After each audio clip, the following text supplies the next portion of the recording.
Hello, hello, ici c'est Flora, j'espère que tu te portes bien, moi ça va super. Je partage mon expérience par rapport à la loterie américaine, alors si ça t'intéresse, n'hésite pas à t'abonner, à liker, à partager et à commenter. J'attends ton retour.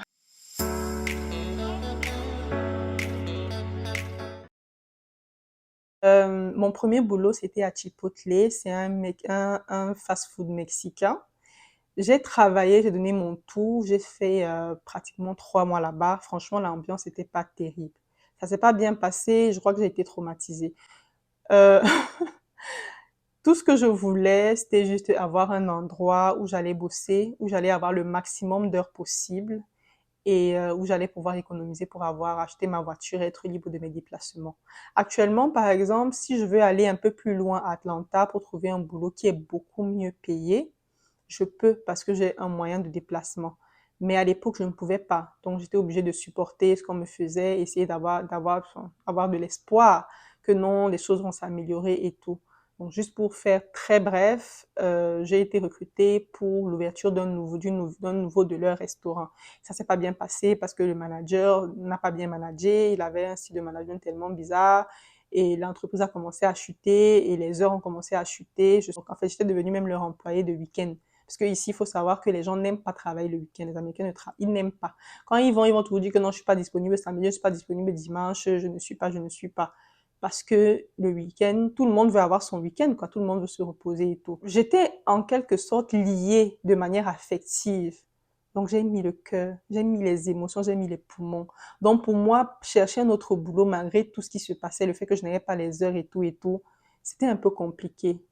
Je ne voulais pas abandonner. Tout le monde m'a dit cherche, postule, cherche ailleurs. Dès que tu trouves, tu pars.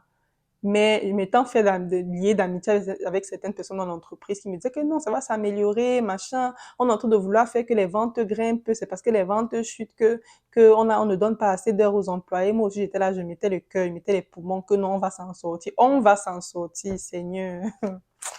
Donc, à un moment donné, j'ai dit non, ça ne peut pas continuer comme ça. Je ne suis pas venue aux États-Unis pour quelqu'un, je suis venue pour me chercher. Il faut impérativement que je fasse le nécessaire pour moi. D'abord moi, et puis bon, c'est ce que j'ai fait. Actuellement, je travaille à Zaxby's, qui est un fast-food américain, et j'ai mon temps plein. Parce que je suis d'abord une bosseuse. Et c'est là où j'ai compris qu'il ne me donnait pas le temps plein, parce qu'à un moment donné, ça te fait même perdre confiance en toi. Je te dis que, mais c'est quoi? Je ne fournis pas les efforts qu'il faut. Je rentrais à la maison, j'avais mal au corps, parce que, pour vous dire vrai, le domaine du fast-food est dur. Physiquement, c'est dur. Vous allez venir, non? Donc, actuellement, dans la nouvelle entreprise où je travaille, franchement, l'ambiance est sereine. Je vous assure que c'est toujours aussi dur physiquement, mais le management, c'est un vrai management. Genre, on te prend, tu es un être humain. Parce que là-bas, là où je travaillais, là, c'était comme si j'étais seulement un pion qu'on prenait, on posait ici, là, on prend, on pose là-bas, on prend, on pose ici. Par rapport à mes relations au travail et comment est-ce que je m'en sors avec l'anglais, les Américains, comme je vous ai dit, le fait de travailler m'a beaucoup aidé à améliorer mon anglais. Et actuellement, c'est beaucoup, beaucoup mieux qu'avant. C'est-à-dire que je demande toujours aux gens, excuse-moi, qu'est-ce que tu dis et tout. Mais c'est moins qu'avant et j'arrive à bien communiquer. La prononciation de mes mots n'est pas toujours totalement correcte, mais au moins j'arrive à me faire entendre et j'arrive à communiquer avec les autres. Quand vous venez, il faut pas avoir, parce que moi j'ai eu beaucoup honte je me suis dit non, je parle même pas bien l'anglais, comment est-ce qu'ils vont m'embaucher, comment est-ce qu'à l'entretien, donc je me sentais à tous mes entretiens, j'étais obligée de dire que je suis French speaker, de vouloir justifier mon accent, non. Mais en réalité, non. C'est pas ce qui les intéresse. Ce qui les intéresse, c'est que tu parles, ils arrivent à comprendre ce que tu dis et ils parlent, tu arrives à comprendre ce qu'ils disent. C'était ça le plus important. Alors franchement, je peux dire que les Américains sont cool. Ils sont drôles, ils sont ouverts, ils se prennent pas trop la tête aussi. Mais c'est pas trop les personnes sur qui tu peux compter ou tu peux facilement t'en faire des amis. La plupart des personnes, ce sera le genre, vous allez partir au boulot, vous allez vous rencontrer au boulot, vous allez causer, vous allez rigoler et tout, et puis chacun va rentrer chez lui. Ce qu'on voit dans les films américains, là, c'est pas faux, hein. Il y a des gens qui peuvent te kidnapper, t'enfermer dans une pièce de t'enfermer dans une pièce, te faire des trucs pendant des mois et des mois et des mois, et avant de te Et c'est vraiment dangereux. C'est ce qui fait que la plupart des gens se méfient de tout le monde et tout. Mais il faut bien se renseigner avant d'aller dans un groupe. Il faut bien se renseigner avant de côtoyer certaines personnes. Il faut bien, en fait, il faut bien se renseigner. Il faut être très prudent. La plupart des gens se sentent un peu seuls parce que, bon, tu n'arrives pas facilement à te faire des amis. Tu es tout le temps dans ton coin. Tout le monde est focus. Je pars au travail, je rentre à la maison. Je pars à la salle de sport, je rentre à la maison.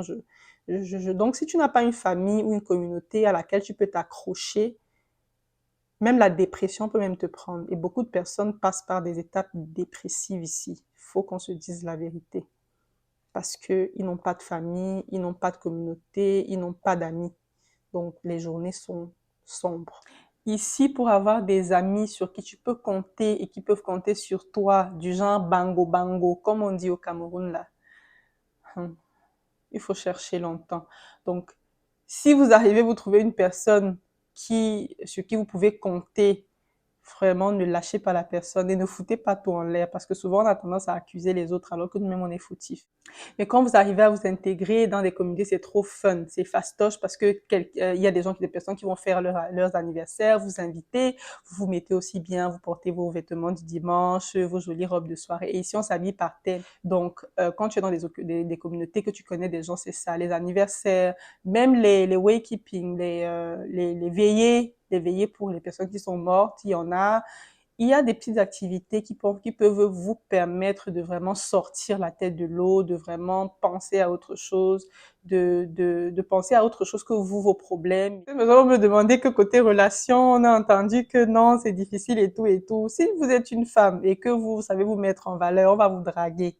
Ce qui est sûr, c'est que on va vous draguer. C'est à vous de savoir jouer vos cartes et de vous mettre en valeur et de bien faire votre choix. C'est aussi simple que ça. Maintenant, pour les hommes, c'est un peu plus compliqué parce que il y a la notion de d'harcèlement ici qui fait beaucoup peur aux hommes. Mais certains y arrivent quand même de manière subtile à faire des dragues et puis ça fonctionne pour eux.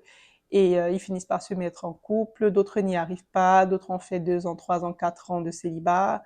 Bref, ça dépend de tout un chacun. Mais je pense que pour une femme, c'est quand même un peu plus facile. Actuellement, je peux dire que je ne suis même pas encore à 50% de mon intégration.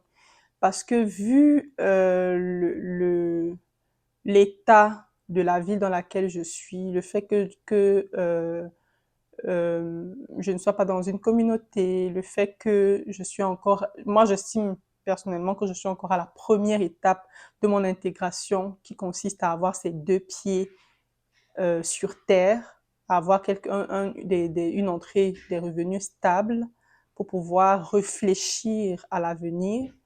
Donc, j'estime que mon intégration est encore au niveau, à la phase primaire.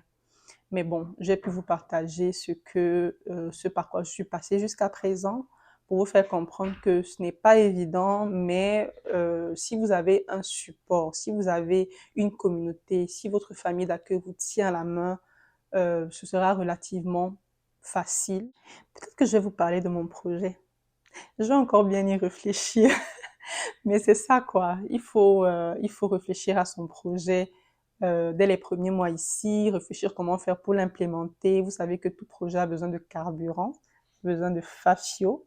Donc, c'est de ça qu'il s'agit quand on fait ces boulots-là de départ.